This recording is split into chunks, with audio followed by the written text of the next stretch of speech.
When Brendon McCullum and Ben Stokes launched Bazball in 2022, it was hailed as a revolution in Test cricket. Aggressive batting, rapid scoring, bold declarations, England promised to abandon caution and play without fear. Yeah, another disappointing week. But again, on the back of that, we're gonna have to speak about that and do that again for next week. Um, but yeah, another disappointing week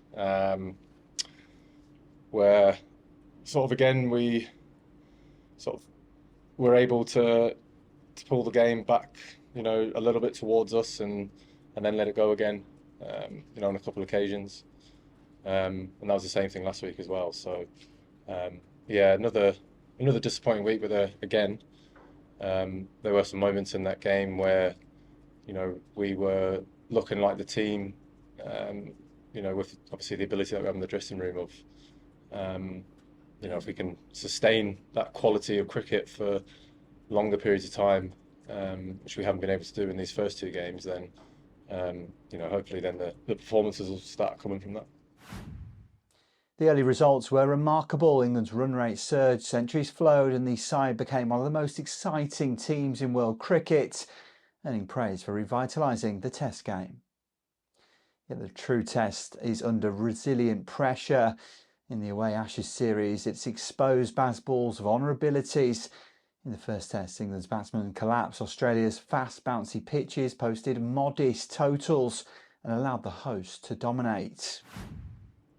The worst thing to do now is to not have hopes and not realise that we've still got that opportunity to do what we came out here to do. We are 2-0 down. There is 3 games left. If we lose hope over the next couple of weeks, well, even from next week, then we might as well not bloody turn up. I haven't lost hope. That dressing room hasn't lost hope. And yeah, I'll be doing everything as I can as a captain to make sure that everyone is positive as they possibly can be, because any type of negativity or anything like that comes into the mind when it's our time to perform, it's no good.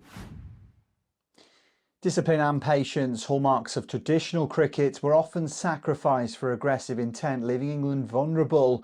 Despite strong performances at home against WTC rivals, their bowlers could not compensate for repeated batting failures abroad. By the second test at the Gabba, the severity of the problem was clear. An 8-wicket defeat left England 2-0 down in the series. Criticism of the system has grown, with pundits suggesting that Bazball, brilliant in home conditions, struggles to adapt when confronted by disciplined opposition in challenging environments. I think everyone fights for the team. If we didn't feel like people were going out there and showing fight, then believe me, they wouldn't be here.